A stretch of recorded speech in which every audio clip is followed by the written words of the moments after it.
Okey, muka surat 15, kisah yang ke-6.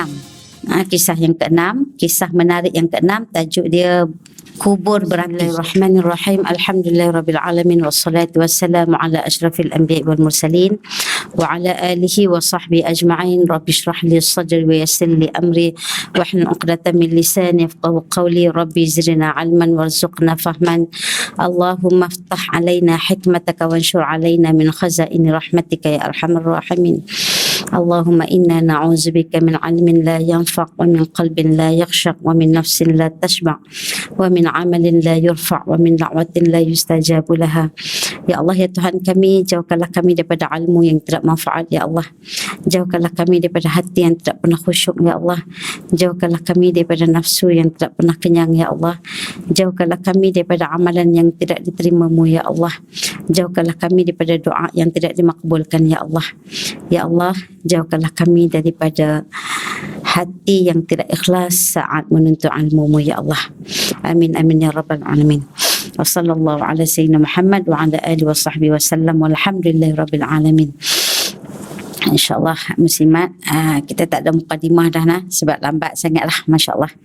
Allah Ta'ala lah yang mempermudahkan segala urusan kita, setiap kesibukan, setiap keperluan kita, semuanya dalam aturan Allah, dalam takdir Allah, dan ada hikmah di sebalik segala-galanya, insya-Allah. Okey, muslimat, buka muka surat 15. Kita masih dengan buku 40 kisah menarik daripada Al-Quran. Saya baru dapat buku ni masa Raya Haji. Bukan senang nak dapat stok ni. Allahu Akbar. Okey, muka surat 15, kisah yang ke-6. Kisah yang ke-6, kisah menarik yang ke-6, tajuk dia kubur berapi. Sebelum tu kita baca dulu ayat Al-Quran. A'udzubillahi minasyaitonirrajim. وَلَا يَحْسَبَنَّ الَّذِينَ يَبْخَلُونَ بِمَا آتَاهُمُ اللَّهُ مِنْ فَضْلِهِ هُوَ خَيْرًا لَهُمْ بَلْ هُوَ شَرٌّ لَهُمْ سَيُطَوَّقُونَ مَا بَخِلُوا بِهِ يَوْمَ الْقِيَامَةِ وَلِلَّهِ مِيرَاثُ السَّمَاوَاتِ وَالْأَرْضِ وَاللَّهُ بِمَا تَعْمَلُونَ خَبِيرٌ. Surah Ali Imran ayat 180. Dan jangan sekali-kali orang yang bakhil dengan harta benda yang telah dikurniakan Allah kepada mereka dari kemurahannya, menyangka bahawa keadaan bakhilnya itu baik bagi mereka, bahkan ia adalah buruk bagi mereka. Mereka akan dikalungkan, disiksa dengan apa yang mereka bakhilkan itu pada hari kiamat kelak. Dan bagi Allah, bakhil itu pada hari kiamat kelak, dan bagi Allah jualah hak milik segala warisan ataupun isi langit dan bumi.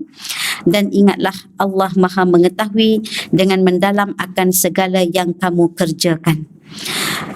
Jadi ada kisah di sebalik ayat ini. Muslimat, muslimin yang dirahmati oleh Allah Subhanahu wa taala. Muhammad bin Yusuf Al-Qazbani bercerita bahawa beliau dan sekumpulan tabi'in, bila tabi'in ni kita tahulah mula dengan sahabat. Lepas zaman sahabat mai zaman tabi'in. Lepas zaman tabi'in, zaman tabi'ut tabi'in. Itu maksud kata tabi'in ni selepas kurun sahabat. Jadi yang kisah ni berlaku pada zaman tabi'in. Selepas kurun sahabat mai kurun tabi'in. Okey. Kemudian mereka ni sekumpulan tabi'in pergi menziarahi Abu Sufyan radhiyallahu an. Siapa Abu Sufyan? Abu Sufyan, bapa mertua kepada Nabi sallallahu alaihi wasallam, anaknya Ummu Habibah yang berkahwin dengan baginda sallallahu alaihi wasallam. Abu Sufyan adalah sahabat lah, zaman sahabat. Maksud kata tabi'in dengan sahabat ni dekat tak? Dekat.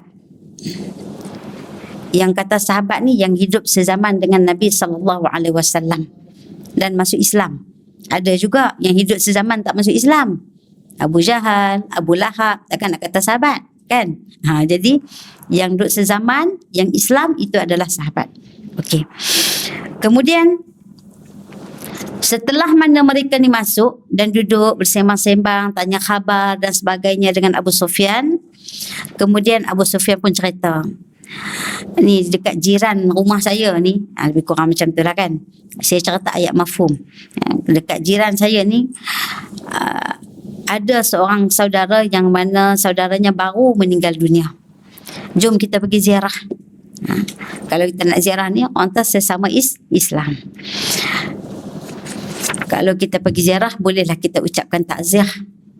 Ziarah untuk orang mati ni tak payah tunggu jemputan. Jangan kata orang dia tak jemput kita pun untuk ziarah dia, tak. Orang mati tak perlu jemputan. Dengar saja mati, sakit, pergi. Tapi kalau kenduri, jangan pandai-pandai nak pergi. Dia tak jemput, jangan reka nak pergi. Jangan usaha nak pergi. Tapi kalau dia jemput, wajib pergi kalau tidak ada keuzuran. Ataupun kalau tidak ada kemaksiatan dalam majlis tersebut. Kalau ada maksiat, kita ada alasan dah, tak payah pergi. Kalau ada keuzuran, sakit, tak apa, tak payah pergi. Saya biasa pengalaman. Pergi kenduri, bawa anak-anak kecil lagi masa tu. Orang tengok nak naik Satria. Bukan main, anak masa tu 6 orang. Bayangkan naik Satria. Orang yang naik motor pun terkejut tengok kami. Macam itulah zaman tu. Sekarang dah tak ada dah, anak besar-besar dah. Bawa lah anak ni, anak pinak ni sakan. Kemudian sampai ke satu majlis kenduri tu, ada 2 rupanya. Kami dah terconfuse dah. Berhenti kat pinggir jalan, anak-anak ni tak cakap banyak. Dah tambah dengan sepupu lagi. Naik Satria, bayangkan. Turun-turun budak-budak ni penyandang menonong pergi tu. Turun rumah kenduri, tempat pertama dia pergi, tempat tong air. Maklumlah tercari-cari sampai tengah hari kan. Lapar budak-budak. Terus ambil cawan, kita ni baru turun nak tanya tuan rumah ni ke tuan rumah yang sebenar. Anak-anak terus pergi ambil air dan sebagainya. Siap dengan minum. Yang kita pergi jumpa tuan rumah ni, saya nak tanya, ni tuan ni ke? Dia tak, taklah tuan yang sebelah tu kendurinya. Masya Allah. Mintalah izin. Ini minta maaf nak, anak-anak dah minum dah ni. Kalau kita pergi minum makan tanpa minta izin, berdosa kita. Kena minta izin dulu tuan rumah. Kalau tuan rumah kata, tak apa minum, tak apa silakan. Masya Allah, tabarakallah. Jadi halal lah kalau kita buat diam-diam, buat sengap-sengap itu, dosa kita. Itulah pengalaman yang tak dapat dilupakan. Lepas tu balik cerita dekat anak. Kita pergi mana sekalipun kena pastikan dulu. Jangan memandai-mandai, budak-budak terkulat-kulat lah tengok kita. Budak-budak mana nak faham apa kan. Itu. Orang sakit, orang mati, pergi tengok tanpa tunggu jemputan. Kemudian kami pun bangun bersama-sama dengan Abu Sufyan. Kata para tabi'in, mereka menuju ke rumah jiran tersebut. Kemudian kami dapati lelaki itu sangat sedih dan banyak menangis. Lelaki yang kehilangan saudara dia tu sedih. Laki tu, bukan perempuan. Kalau perempuan ni kita tahulah tangkik emosi dia penuh. Banyak kan? Ni lelaki, kenapa sedih sangat ni? Yang meninggal tu saudara dia, bukan isteri dia. Kalau isteri dia memanglah setakat 2 minggu tu, of course lah. Lepas tu wallahualam lah. Okey. Kami mengucapkan takziah kepadanya dan cuba menghiburkan hatinya. Tetapi malang orang tu tak mahu menerima takziah dan hatinya tak dapat dihiburkan. Dia tetap sedih. Maksud kata kalau kita cakap pun, kalau setengah orang perempuan kan, kalau kita kata sabar. Boleh nak sabar, tak duduk tempat aku. Orang Kedah lah kata macam tu kan. Macam itulah keadaan dia. Lalu kami pun berkata, apakah engkau tidak mengetahui bahawa kematian ini adalah satu jalan yang mesti dilalui oleh semua orang. Kullu nafsin dha'iqatul maut. Tak ada siapa. Maksudnya semua orang tu bukan setakat semua orang, semua makhluk. Yang ada di langit, yang ada di bumi, yang melata, yang ada di bawah lautan, semuanya akan mati. Tak ada siapa terkecuali. Okey. Kemudian kata lelaki itu, aku memang mengetahui perkara itu. Aku fahamlah, aku tahu dah semua tu. Bukan aku tak tahu, aku tahu. Tetapi aku menangis ini kerana saudara aku yang meninggal itu sentiasa disiksa pagi dan petang. Tahu pula dia saudara dia kena siksa pagi dan petang tu. Bukan menangis sebab apa-apa. Bukan menangis sebab rindu. Bukan menangis sebab kenangkan masa hidup dengan dia, tak. Tetapi menangis kerana apa? Mengenangkan saudaranya yang sentiasa disiksa pagi dan petang. Allahu Akbar. Kenapa tu agaknya muslimat? Maka kami terkejut dengan jawapan itu, lalu kami berkata itu satu perkara gaib. Memang perkara gaib. Orang siksa kubur ni bukan semua orang boleh tahu. Dia nak tahu siksa kubur tu, dia masuk dulu dalam kubur tu. Dia kena mati dulu. Baru dia tahu siksa kubur tu berlaku ke tak. Yang boleh kita buat apakah dia? Adalah dengan beriman dengan perkara gaib. Itu je. Percaya adanya siksa kubur. Bayangkan Saidina Osman bila duduk dekat kubur, Saidina Osman ni akan menangis sampai basah janggut ni. Basah janggut Saidina Osman. Padahal Saidina Osman ni masya-Allah tabarakallah, di antara sahabat baginda yang sangat disegani baginda. Sahabat yang banyak kelebihan. Sahabat yang hanya solat waktu malam, solat witir 1 rakaat sahaja.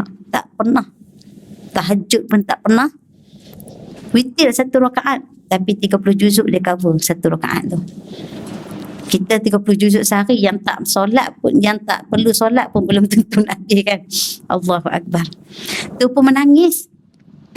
Duduk dekat kubur menangis sampai sahabat tanya, ya wahai Osman, wahai Saidina Osman, kalau cerita dekat kamu bab syurga dengan neraka, kamu tak menangis sampai terang ni. Tetapi kalau cerita, kalau bab kubur, kamu menangis sampai basah janggut kamu. Kata Saidina Osman, aku dengar Rasulullah sallallahu alaihi wasallam bersabda. Mafhumnya, saya sebut mafhumnya. Apabila tempat pertama kita yakni kubur itu, apabila mudah maka akan mudahlah pada yang akan datang. Apabila tempat persinggahan pertama kita susah, maka akan lebih susah pada masa yang akan datang. Yang tempat persinggahan barzakh tu pun dah susah dah. Tu penantian kita tu, ya, di antara dunia dan akhirat. Kalau masa duduk dekat RNR tu menghadapi kesusahan, maka yang selepas tu lagi-lagi dahsyat lah. Hari mahsyarnya lagi, yaumul hisabnya lagi, kemudian titian siratnya lagi. Allahu Akbar, Masya Allah, tabarakallah. Itu yang menggerunkan hati Saidina Osman. Jadi apa yang berlaku kepada saudara lelaki ni, kita tengok pada seterusnya. Kami terkejut dengan jawapannya, lalu kami berkata itu perkara gaib. Adakah Allah memberitahu kepadamu perkara gaib itu? Maka lelaki itu berkata tidak. Aku tak diberitahu oleh Allah tentang perkara gaib. Aku tidak mengetahui perkara gaib. Kemudian lelaki itu bercerita pengalaman ngeri yang dialami peristiwa bersama dengan saudaranya. Allah Ta'ala tak ilhamkan apa-apa pun. Tak mimpikan lelaki itu tadi nampak saudaranya disiksa dan sebagainya, tak mimpikan dan sebagainya. Maka lelaki itu pun bercerita, aku ketika mana saudara ni dihantar ke kubur, orang lain semua pakat balik dah, aku masih duduk di situ. Kita ni muslimat, kalau kita hantar mayat, hantar jenazah di kuburan, Rasulullah minta kita doakan kepada jenazah tersebut. Allahumma thabbit, ya Allah, tetapkanlah hatinya, tetapkanlah dirinya untuk menjawab segala persoalan mungkar dan nakir. Kita doa. Rasulullah minta kita doa kepada jenazah tadi sebelum kita tinggal. Jangan tinggal menonong je. Sebab apa? Berat nak jawab soalan mungkar dan nakir. Jawapannya tu bukan pada hafalan, tetapi pada amalan. Amalan tu bukan masa dalam kubur. Amalan tu masa di atas dunia. Itu yang akan jadi jawapan semasa kita berada di dalam kubur. Bila malaikat tanya, orang semua balik, mayat tadi akan dibangunkan. Maka malaikat tanya, "Madza taqul hadzal rajul?" Apa kamu nak kata tentang lelaki ini? Dihadirkan satu image kepada kita. Tak kenal lelaki itu, memang kita tak pernah kenal dia. Tetapi kalau kita banyak berselawat, kita menyintai sunnahnya, kita mengikuti segala suruhan syariat yang dibawa olehnya, kita ikut dengan cinta dan kasih sayang, lalu rindu, maka insya-Allah walaupun kita tak pernah kenal dengan susuk tubuh tersebut, kita akan mudah menjawab. Kita tengok-tengok sahaja, masya-Allah, apa jawapan kita. Asyhadu an la ilaha illallah wa asyhadu anna Muhammadan abduhu wa rasuluh. Itu jawapan kita. Kepada lelaki tersebut bahawasanya ia adalah Nabi Muhammad sallallahu alaihi wasallam. Itu yang Rasulullah minta sangat-sangat untuk kita, sarankan untuk kita berdoa bagi si mati agar dia boleh jawab apabila ditanya oleh mungkar dan nakir. Allahu akbar, masya-Allah, tabarakallah. Kemudian semua orang telah pun beredar meninggalkan kawasan perkuburan. Tiba-tiba aku terdengar suara jeritan dari dalam kuburnya. Masya Allah, tabarakallah. Pada saat ini, muslimat yang dirahmati oleh Allah, Allah Ta'ala sengaja. Kebiasaannya manusia tak dengar. Manusia tak dengar, makhluk-makhluk yang berakal, jin dan manusia ni tak dengar suara jeritan macam mana pun di dalam kubur. Namun kalau sampai terdengar itu adalah perkara yang mungkin daripada Allah, yang harus Allah Ta'ala bagi kita dengar. Itu serah pada Allah. Allah Ta'ala berkuasa tak buat benda macam tu? Berkuasa. Kita pula jangan kata mustahil. Benda tu harus bagi Allah Subhanahu Wa Ta'ala. Okey. Dia mendengar dengan jelas. Yang selalu dengarnya adalah biasanya binatang-binatang. Ayam, anjing, semualah binatang-binatang mendengar yang ada di persekitaran kubur tersebut. Kemudian saudaraku menjerit-jerit dengan kesakitan yang dialaminya. Mereka yang telah meninggalkan aku keseorangan di sini, alangkah pedihnya. Dia kata apa? Masa sakit tu dia kata apa? Mereka telah meninggalkan aku keseorangan di sini. Alangkah pedihnya siksaan ini, sedangkan dahulu aku ni berpuasa, aku ni menunaikan solat.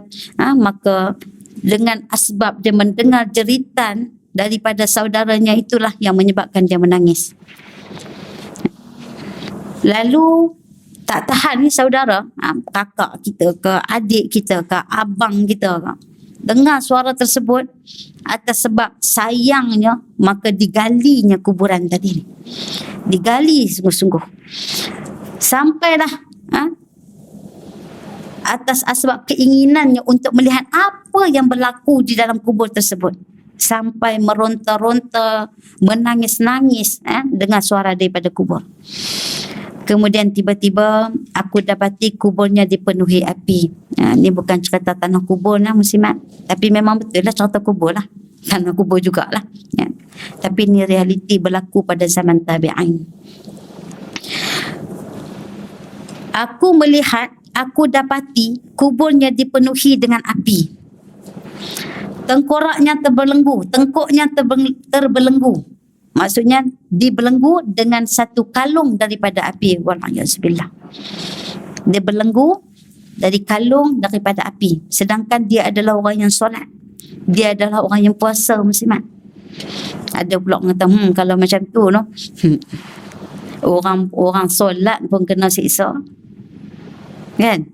Buat apa kita nak solat? Kita pun jawab, yang solat pun belum pasti masuk syurga, apatah lagi yang tak solat. Yang solat pun tak pasti lagi. Betul tak? Yang tak solat tak tahu. Jadi untuk kita fikir-fikirkan. Aku rasa simpati kepadanya dan cuba menolongnya. Lalu aku menghulurkan tangan untuk merungkai belenggu tersebut. Namun tidak berjaya.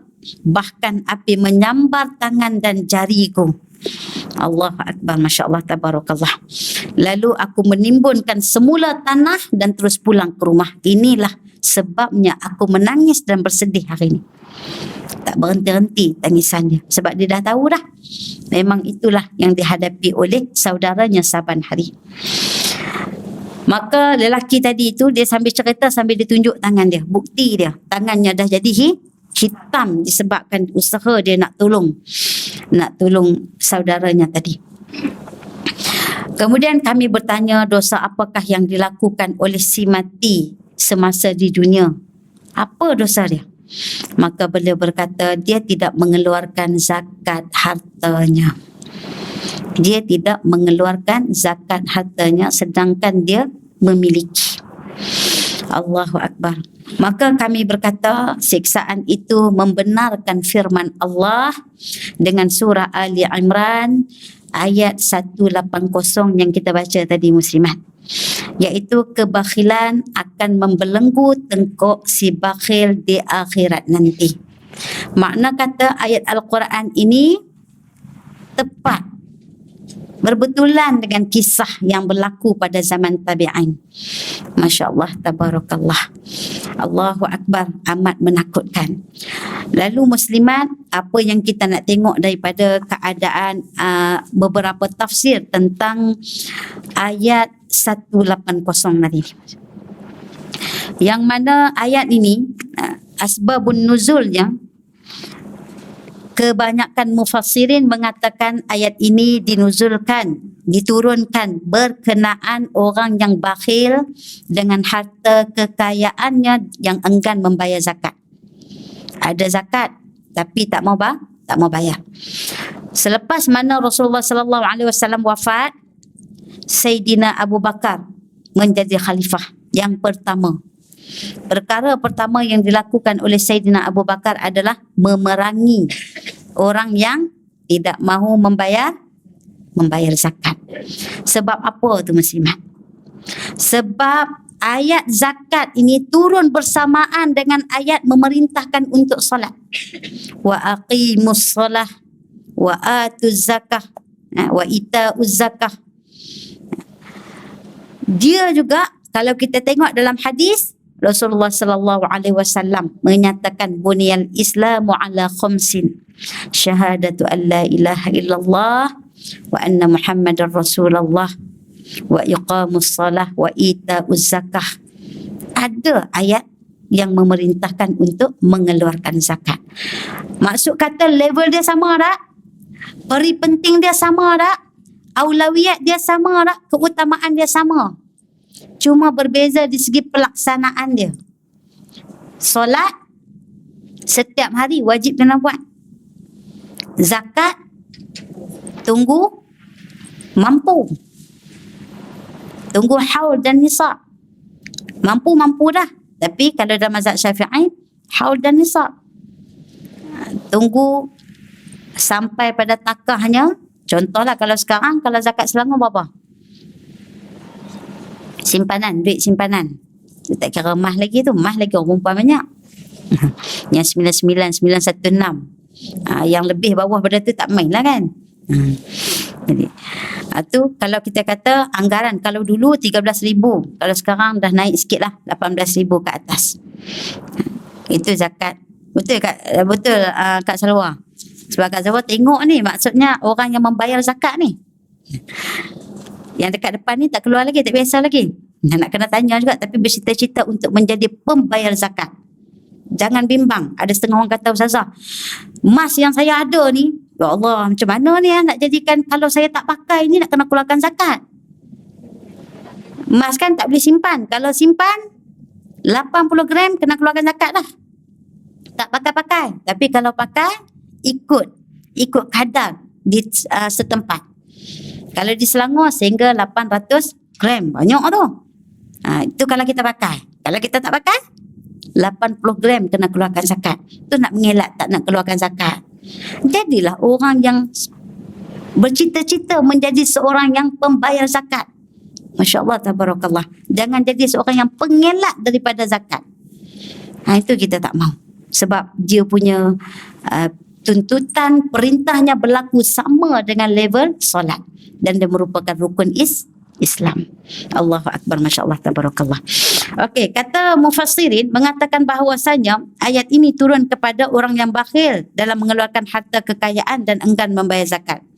Ada setengah golongan mufassirin mengatakan ayat ini dinuzulkan mengenai padri-padri Yahudi yang bakhil dengan ilmunya. Mereka menyembunyikan ilmu tentang sifat-sifat Nabi sallallahu alaihi wasallam dan kenabiannya. Tapi yang lebih tepatnya ditujukan kepada orang yang bakhil dalam mengeluarkan zakat. Okey. Jadi ada sampai satu ketika dalam masa zaman Rasulullah SAW, zaman kita kata satu zaman di mana keadaan bila berlaku peperangan akan menjejaskan harta benda. Kekurangan orang yang miskin akan lebih miskin lah. Orang yang kaya mungkin dia akan teruskan dengan kekayaan dia sebab 7 keturunan pun makan tak habis. Orang Malaysia ni kaya dengan usaha, betul tak? Kaya dengan keturunan. Kalau di Arab saya percayalah kaya dengan keturunan. Sampai mati pun rezeki dia tu Allah Ta'ala memang bagi kelebihan kepada mereka tu lebih tinggi berbanding dengan bangsa-bangsa yang lain. Itu kehebatan negara Arab. Okey. Kemudian pada waktu ini para hartawan, para pemberi zakat, orang yang memiliki kelebihan pemberian nikmat daripada Allah yang Allah Ta'ala beri melaluinya sebagai saluran saja sebenarnya. Harta ni amanah. Amanah muslimat, bukan untuk kita seorang je. Tapi bila kita lah jadi penyalurnya, maka kita kena beramanah dengan harta tersebut. Allah Ta'ala nak tengok je. Allah Ta'ala tahu kita tu macam mana, tapi Allah Ta'ala nak tengok mana dia hamba-hamba yang betul-betul memegang amanah Allah. Sampai satu ketika amanah tu tak dijalankan, Allah Ta'ala boleh tarik balik pun. Allah Ta'ala boleh ambil balik. Kemudian diseru kepada para hartawan ini, apakah yang bakal diperolehi oleh orang-orang yang mana bila diseru untuk mengeluarkan zakat, jika mereka tidak keluarkan zakat, apa akan berlaku kepada mereka? Apa akan berlaku ataupun kita kata sama ada kerugian ataupun keuntungan, benefit kepada orang-orang yang bakhil ni nak keluarkan zakat. Hasil daripada harta kekayaan yang dikumpulkan oleh mereka. Ada satu tempat, ada satu kisah ni benar. Ada seorang kaya, orang kaya kampung ni, orang kaya kampung kaya lagi daripada orang kaya bandar. Sebab dia punya aset dia banyak. Kita ni ada duit je, aset tu hampir. Kan? Jadi orang kaya kampung dia ada tanah, dia ada sawah, dia ada rumah sewa, semua banyak lah. Tapi dia di antara orang yang paling kedekut. Nak cerita kedekut dia tu bukan setakat dekat orang, dekat diri dia pun dia kedekut. Sayang nak keluarkan duit untuk diri dia. Setengah orang tu paling-paling tidak kedekut dekat orang, dekat diri dia belanja membazir, betul tak? Kita jumpa macam tu. Yang ni tak dekat diri dia sendiri pun. Memang tangkai jering betul lah. Satu ketika, sampai nak pergi haji pun tak nak. Dia punya alasan nak pergi haji sebab selagi rasa tak aman, dia kata, takut. Wallahu alam lah alasan dia tu. Kemudian tanah dia nak dibeli oleh pemaju, kan? Nak beli sama lah dengan tanah-tanah yang lain. Yang lain tu dah declare, dah jual dah semua. Tinggallah tanah dia. Dia tak nak jual sampailah dia mati. Tanah dia yang besar tu akhirnya jadi kecil. Itu di antara bukti yang kita nampak lah. Okey. Tak apa soal jual tu, dia tak nak jual ikut suka, tapi memang dia punya sejarah dia macam tu. Akhirnya bila dia mati, sesin pun dia tak sempat gunakan untuk dia pun. Jadi duit tu jadi kat mana? Itulah bentuk kerugian yang kita nak cerita. Di dunia lagi Allah Ta'ala dah tunjuk dah kerugian dia. Dia tak dapat nak manfaatkan langsung. Orang yang bakhil ni penyakit dia yang tu. Pagi-pagi pula, setiap pagi malaikat akan doa kepada orang yang sedekah dengan orang yang bakhil. Ada dua doa. Bila dia sedekah, malaikat kata, ya Allah, tambahkan rezeki bagi orang yang bersedekah pada hari ini.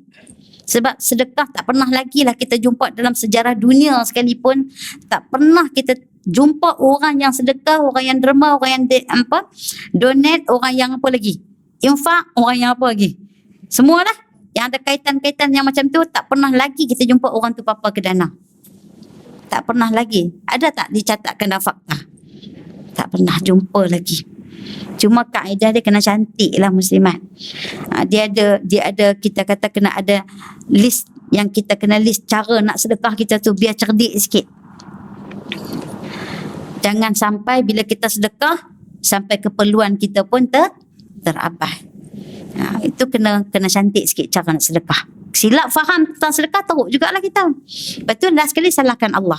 Ada seorang kerani, bila ada seorang ustaz tu kata, jom kita sedekah untuk ni apa semua, kamu bagi sebanyak ni kamu akan dapat balik. Akhirnya dia pun bagi. Sedekah semua hasil gaji dia, 3,000 dia bagi. Keperluan dia ada dalam tu, medical dia pun ada dalam tu, semua ada dalam tu. Akhirnya dia tunggu sebulan, tak main-main juga, tak dapat juga. Dia salahkan takdir Allah sebab tak faham dalam konsep sedekah, tak faham. Okey, kembali kepada orang yang bakhil. Kemudian apa faedahnya pula pada hari kiamat? Adakah mereka ini akan memperolehi faedahnya?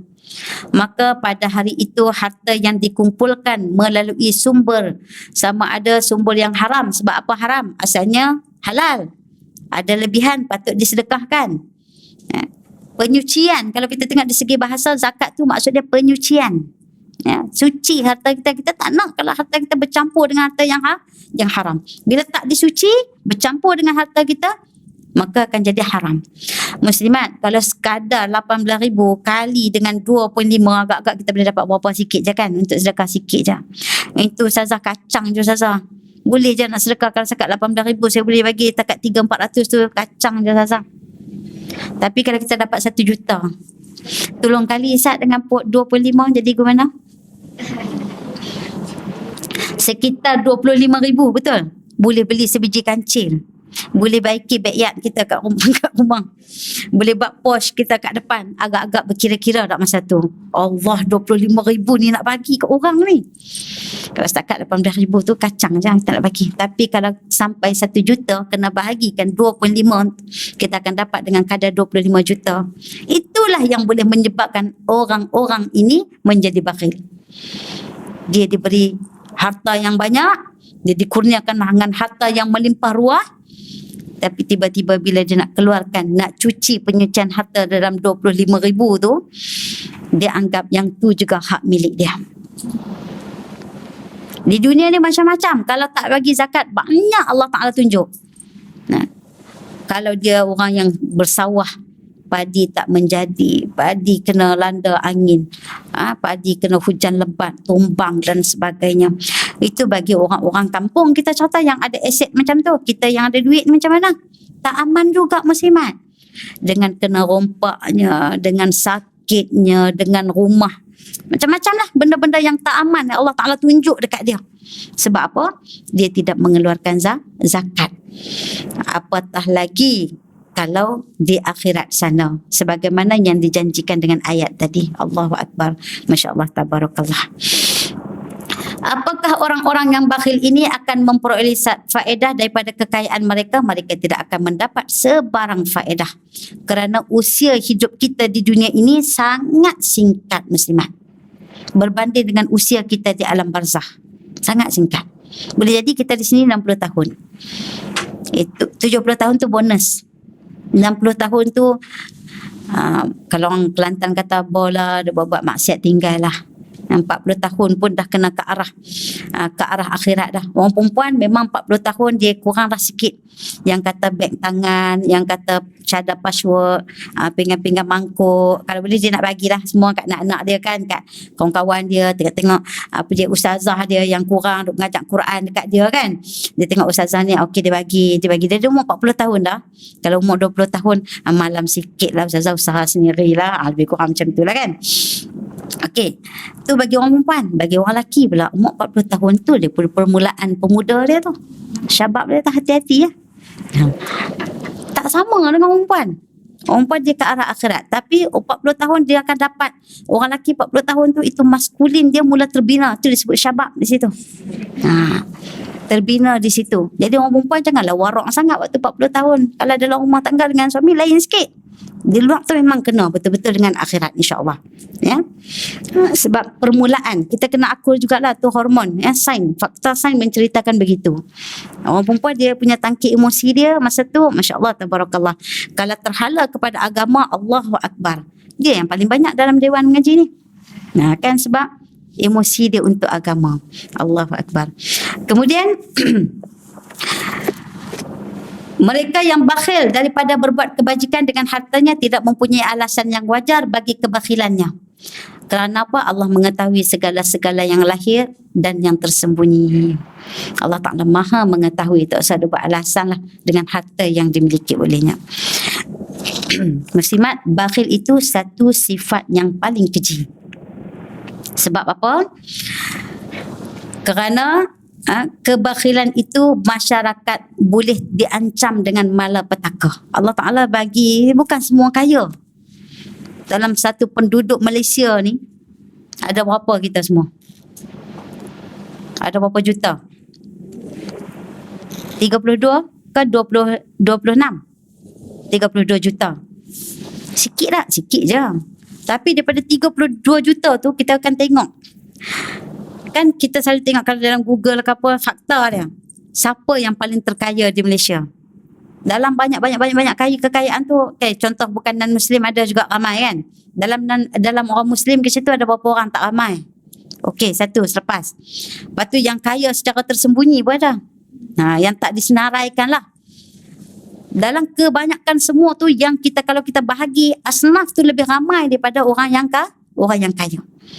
Sedangkan duit daripada orang yang kaya ni boleh menampung asnaf-asnaf yang ada. Itu Allah Ta'ala bagi nikmat tu. Di situlah kita teruji. Asbab kebakhilan tersebut akan jadi malapetaka kepada asnaf-asnaf ni.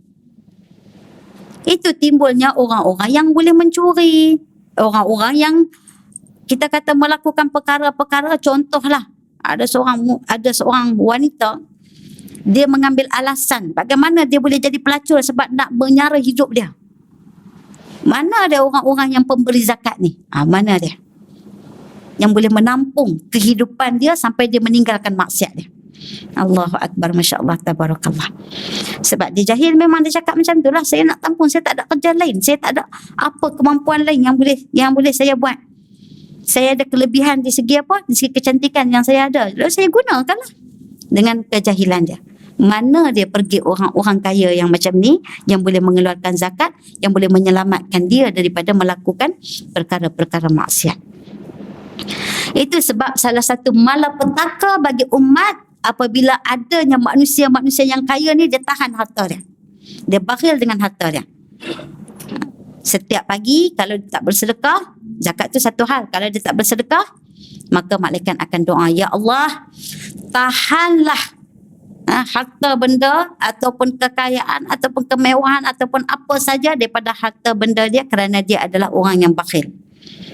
Tahan. Maksudnya hilangkan keberkatan. Kalau dia kaya pun tak menjadi apa dengan kekayaan tersebut. Saya ada pergi satu tempat di Melaka. Ada seorang businessman. Dia bisnes air coconut shake. Saya jumpa dia, mula-mula masuk tu, ada seorang pakcik tu tengah sapu sampah. Lepas tu kita pun nak hulurkan sedekah. Dia kata, tak ada, bukan, saya tak patut terima sedekah pun. Tengah sapu sampah, rupanya dia lah owner dekat situ. Pakai macam, kita tengok macam orang bandaran tu, warna dia punya baju dia tu, macam baju seragam bandaran, bukan main. Kita pun nak sedekah lah. Kepada dia, tak, saya owner kat sini. Masa itulah terdetik hati saya, macam mana nak tanya dia. Apa yang boleh jadikan manfaat dalam penceritaan dia, kisah kejayaan perniagaan dia. Maka dia kata, satu benda yang saya paling pegang semenjak saya berjaya ni, orang lain mengeluarkan zakat cukup haul dan nisab. Kita tak masuklah dalam bab al-malul mustafad kan, harta yang kita dapat daripada gaji kita, pendapatan kita. Kita cerita yang dalam mazhab Syafi'i secara totok lah, cukup haul dan nisab. Tapi pakcik ni dia kata apa? Ustazah, saya akan bayar zakat hari ini, setiap hari saya akan bayar zakat. Setiap kali saya dapat duit keuntungan pada hari ini, saya akan keluarkan terus. Saya akan pergi bayar di office, di tempat pejabat agama di sana. Itu yang dia jaga. Yang pertama, dia takut, dia kata. Sebab apa? Satu lagi, kalau kita tengok, kalau kita keluarkan terus hari ni, dengan pendapatan kita hari ni, kita tak rasa teragak-agak. Tapi kalau dah banyak macam saya kata tadi, kalau setakat 18,000 tu kacang je. Tapi kalau dah sampai sejuta, nak kena keluar sampai 2.5 dengan angka 25,000 tu agak-agak macam mana? Kalau kita nak tunggu haul dia kan. Nisab dah sampai dah kalau nak tunggu haul dia. Teragak-agak kita ni manusia ni. Bukan malaikat ni. Allah Ta'ala bekalkan pada manusia ni taqwa dan nafsu. Masa nafsu iman kita pula yazid wa yanqus. Sekejap naik dan sekejap turun. Sampai satu masa tengok 25,000 tu Allahu Akbar. Jadi itu kunci dia kata. Dia kena juga keluarkan setiap hari. Dan dia kebajikan kepada pekerja dia, kalau pekerja dia ada 20 orang, ada 80 orang, contoh. Kebajikan kepada pekerja dia, makan pagi, makan tengah hari dan makan sebelum pulang, wajib makan. Masya Allah, tabarakallah. Dimasak oleh umatnya setiap hari pada usia 80 tahun. Bayangkan untuk 80 orang, kita 5 orang nak main rumah kita pun, saya tak tidur lah malam. Tak tahu apa nak masak. Sementara pula bukan kita ni orang yang pandai masak. Cakap je pandai. Makan pandai insyaAllah. Jadi macam tu. Allahu Akbar. Kurniaan yang Allah Ta'ala bagi. Kalau kita boleh manage harta sebaik tu, jangan risau. Tak akan ada kerugiannya. Sebab apa? Rasulullah sallallahu alaihi wasallam pernah menyeru semua sahabat, siapa nak infak untuk peperangan ini? Orang pertama yang angkat tangan siapa? Sayyidina Abu Bakar As-Siddiq. Dia bagi seluruh harta benda dia, tak tinggal walaupun sedikit. Kalau kita nak buat kerja macam tu, kena iman macam Sayyidina Abu Bakar lah. Jangan jadi macam saya cerita Kerani tadi tu. Bila dia bagi semua, dia duduk tunggu. Dia duduk tunggu pula apa nak bagi dekat aku ni. Akhirnya menyalahkan Allah. Kalau makam kita sampai dekat makam Sayyidina Abu Bakar, tak apa. Bagi seluruh. Rasulullah tanya, apa yang kamu tinggalkan untuk kamu? Aku tinggal Allah dan Rasul. Sayyidina Umar bagi sebahagian. At least kita jumpa di situ sahabat-sahabat berlumba-lumba untuk memberi, bersedekah dan sebagainya. Apatah lagi orang yang ada zakat untuk dikeluarkan. Allahu Akbar. Okey. Kemudian ayat yang kita baca tadi ni mengingatkan bakhil bukan satu sifat yang baik, malah kerana bakhil semua masyarakat akan diancam dengan malapetaka. Sebab apa? Maksud bakhil di sini tidak membayar zakat dan enggan menghulurkan sedekah kepada fakir miskin sehingga menyebabkan mereka ini hidup merana. Hidup merana di atas kebakhilan orang-orang yang tidak mahu membayar zakat dan bersedekah. Bakhil mendatangkan mudarat di dunia dan di akhirat. Di dunia harta yang kita terdedah kepada kerugian, sementara di akhirat pula disebut dalam sebuah hadis Rasulullah mengatakan yakunu kanzun ahadikum yaumal qiyamah syuja'an aqra. Simpanan yang tidak dikeluarkan zakat akan menjadi ular besar yang membelit kamu pada hari kiamat nanti. Bayangkan puasa, solat tapi duk tanggung satu benda tu saja disebabkan menahan harta yang wajib dizakatkan.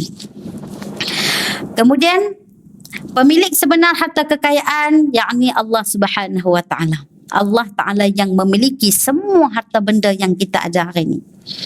Sampai masa Allah Taala nak tarik, Allah Taala boleh tarik. Orang ni tak amanah dengan apa yang aku berikan kepadanya, nikmat. Jadi nikmat tu jadi apa kepada dia? Istidraj.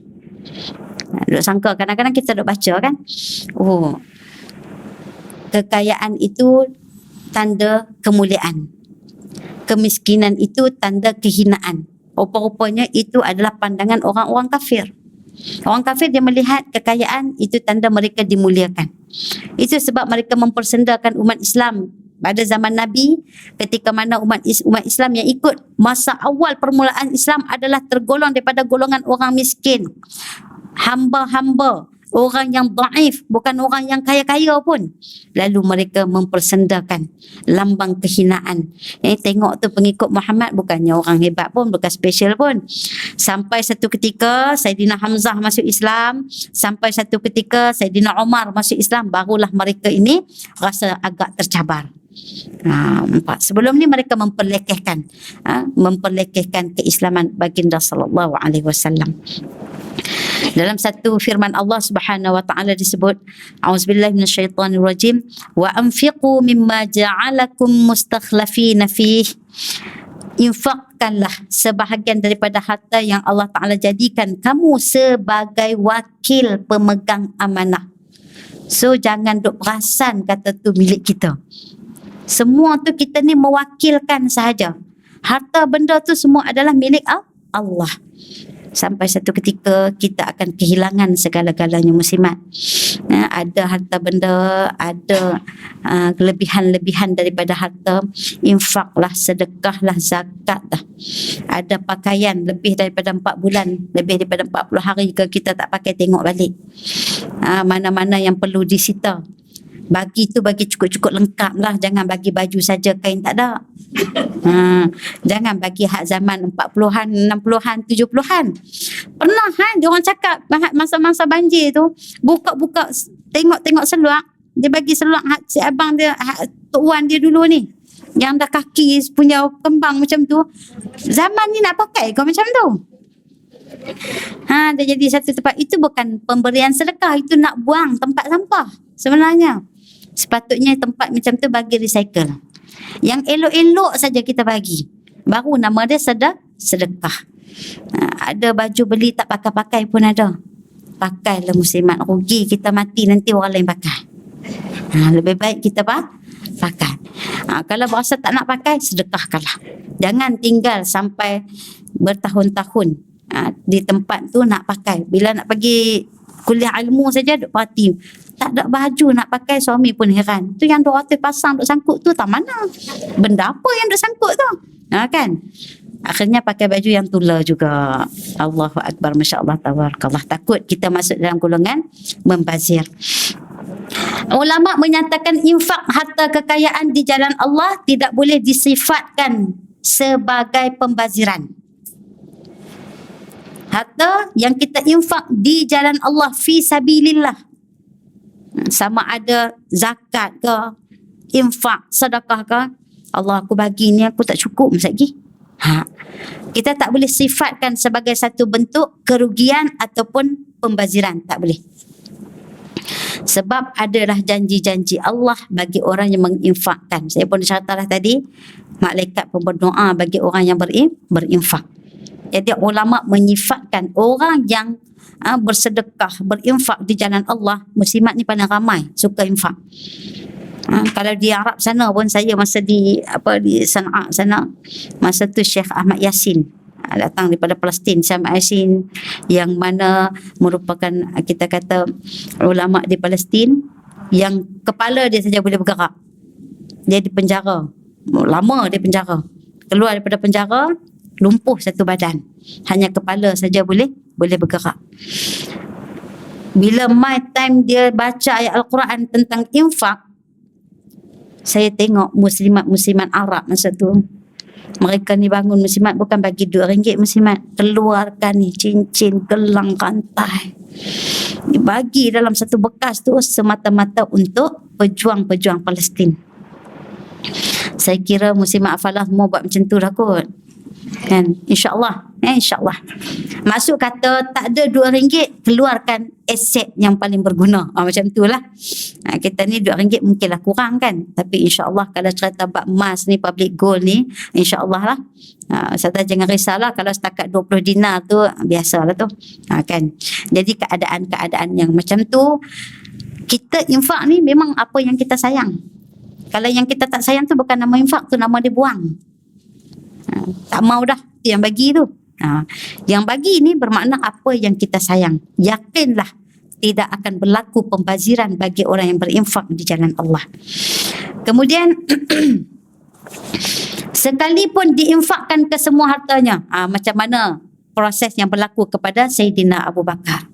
Tapi macam saya kata tadi, perlu kepada kita ni satu keyakinan, jangan sampai kita tak dapat melihat yang mana satu keutamaan.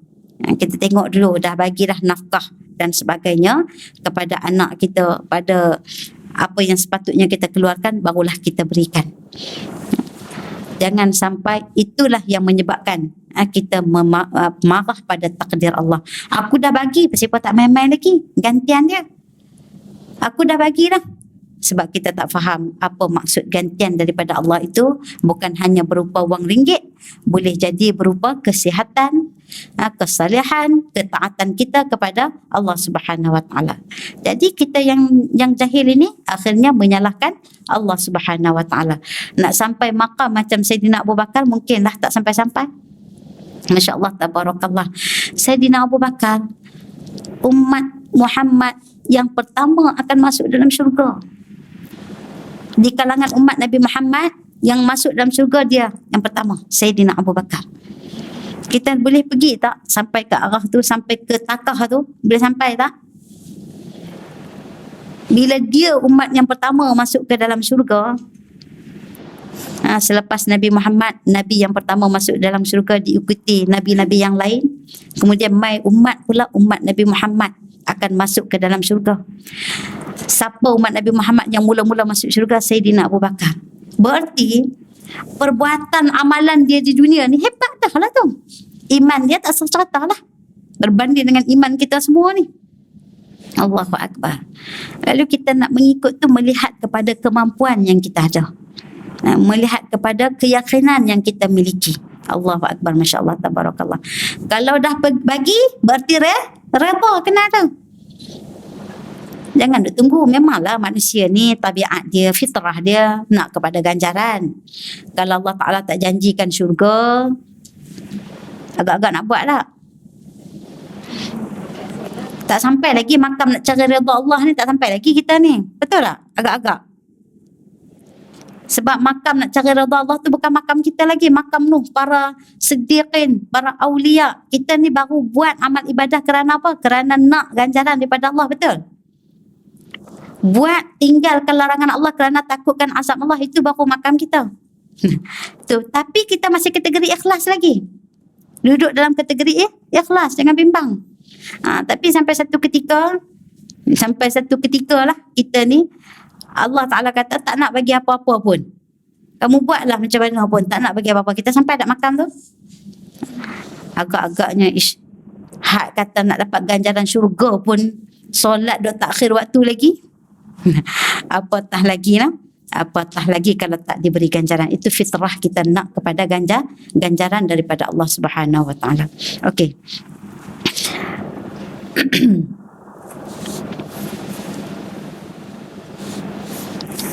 Maka ulama menyatakan juga infak pada jalan maksiat adalah pembaziran. Kalau tadi infak di jalan Allah bukan satu pembaziran, kalau berlaku infak di jalan maksiat adalah pembaziran. Ada orang donate, artis ni buat apa, kita kata apa, buat majlis amal, tapi dengan tarian dan duduk dan sebagainya kan, kita pun donate. Kita kata matlamat tidak menghalalkan cara.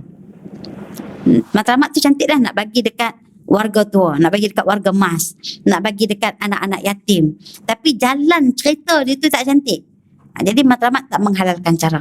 Kita yang ni tak apa-apa salahnya bagi sebab dia nak buat benda yang baik. Tak boleh. Sebab matlamat dalam kaedah fiqh, matlamat tidak menghalalkan cara. Okey, satu. Yang kedua, kalau kita berinfak ke jalan kemaksiatan yang jelas kita nampak. Kita nampak dah, bagi dekat dia kejap lagi, dia akan keluar daripada kelabing lah. Dia miskin. Tapi hidup atas sedekah orang. Orang nak bagi, tak apalah, dia kelabing pun bagilah, kesian kat dia, tak makan, tak apa, kita bagi. Maka itu satu pembaziran. Tapi kalau kita tak tahu, macam mana tu? Saya tak tahu ni bagi-bagi. Adalah orang cakap kata dia buat macam ni, buat maksiat atas orang. Saya takut juga kalau duit saya tu diberi, dia buat benda-benda yang macam tu. Kalau kita tak tahu, sedekah kita dah diterima oleh Allah Subhanahu Wa Taala. Sebab kita tak tak tahu. Okey. Kata Ibnu Abbas, infaqun alfin fi sabilillah la yakunu israfan wa infaqun dirhamin fi ma'siyatin yakunu israfan. Infak 1000 dirham di jalan Allah tidak dikira sebagai boros. Bagilah banyak-banyak, tidak dikira sebagai satu bentuk pemborosan ataupun pembaziran. Sebaliknya, jika infak walaupun 1 dirham, dirham dengan dinar lain lah, dinar tinggi sikit, dirham sikit je. Beza. Dirham sikit, dinar lebih tinggi lagi. 1 dinar bersamaan dengan 1,200 seekor kambing lah boleh jadi itu. Kita ada 1 dinar macam kita bela seekor kambing. Lebih kurang macam itulah. Okey. Infak 1 dirham pada jalan maksiat adalah satu bentuk pemborosan. Bila boros ni dia termasuk dalam kategori yang haram. Jadi muslimat yang dirahmati oleh Allah Subhanahu Wa Taala, kita fikir-fikirkanlah berkenaan tentang infak kita ataupun infak ke arah kebaikan dan infak ke arah kemaksiatan. Sebab hari ni muslimat, kita ni banyak juga terkeliru sebab penipuan di luar sana. Masya Allah, tabarakallah. Skamer ni cukup banyak. Dia lebih arif daripada kita. Nama-nama kita ni semua ada dah dekat dia orang. Tinggal lagi Allah Ta'ala bentengkan daripada mereka ni menembusi kita. Mungkin asbab doa kita, asbab doa orang yang ada di sekeliling kita. Ya Allah, jauhkanlah kami, peliharakanlah kami. Kan doa-doa yang dibaca oleh imam-imam masjid yang menyebut berdoa untuk orang ramai dan sebagainya. Imam tu pula imam yang saleh. Masya Allah, tabarakallah, kita terselamat. Mohonlah doa daripada Allah supaya Allah Ta'ala jauhkan kita daripada penipuan, sebarang penipuan, dan jauhkan kita daripada orang-orang yang bakhil ataupun jauhkan diri kita daripada sifat bakhil. Masya Allah, tabarakallah, wal'ayazubillah. InsyaAllah muslimat, ada soalan tak? Silakan Kak. Kita bayar zakat pendapatan kan, tak boleh. Kalau ada resident tu ada kita simpan kan. Kita bayar kita zakat. Maksudnya? Kita dah setiap bulan kita bayar zakat pendapatan. Okey. Maka ada lebih, kita ada simpan lah kan. Ada tiga-tiga yang tersimpan yang kena bayar lagi kita bayar zakat. Oh, yang kalau kita dipanggil sebagai al-malul mustafad lah, zakat pendapatan kita kan, daripada situ kita dah selesai dah lah. Kita dah termasuk dah dalam tu. InsyaAllah. Biasanya al-malul mustafad ni diurus oleh majikan. Kalau kita ada majikan, memang akan dikeluarkan lah kepada pihak-pihak yang berwajib. Wallahu'alam.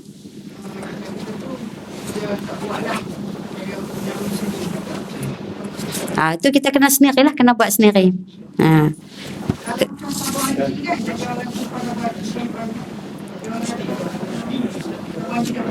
Ya. Kalau ada badan-badan yang dah potong sekalipun, insya-Allah kita dah berlepas tangan lah. Kita dah alhamdulillah settle lah. Tenang dah hati kita. Tapi kalau kita seorang businessman, kita kena settle sendirilah. Insya-Allah. Dan ada juga pejabat-pejabat zakat, dia bagi balik berapa peratus untuk kita bagi sendiri kepada orang yang kita nak bagi. Orang perempuan ingat lah, kalau suami dia asnaf, dia boleh bagi tau. Sebab dia bukan perlu menafkahi suami dia yang kena nafkah kat dia. Kalau suami dia asnaf, termasuk dalam golongan asnaf, isteri dia je yang kaya raya. Isteri dia boleh bagi kepada suami dia. InsyaAllah masukkan golongan tu dalam golongan asnaf dan boleh diberi.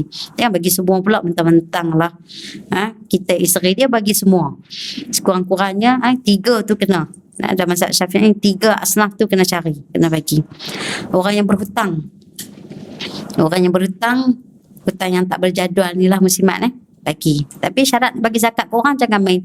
Kalau dia hutang dengan kita nak bagi zakat kat dia, ni dengan syarat aku bagi zakat banyak balik kat aku tak boleh.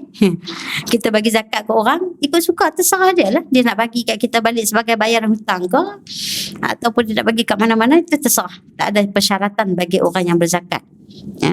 Okey, wallahu alam. InsyaAllah muslimat, saya rasa kita sampai di sini dulu akhir kalam. Wabillahi taufiq wal hidayah. Wassalamualaikum warahmatullahi wabarakatuh. Subhanakallahumma wa bihamdika asyhadu an la ilaha illa anta astaghfiruka wa atubu ilaik. Bismillahirrahmanirrahim. Wal 'asr innal insana lafi khusr illa alladhina amanu wa 'amilus solihat wa tawasaw bil haqq wa tawasaw bis sabr. Amin amin ya rabbal alamin. Taqabbalallahu minkum minna wa minkum taqabbal ya karim.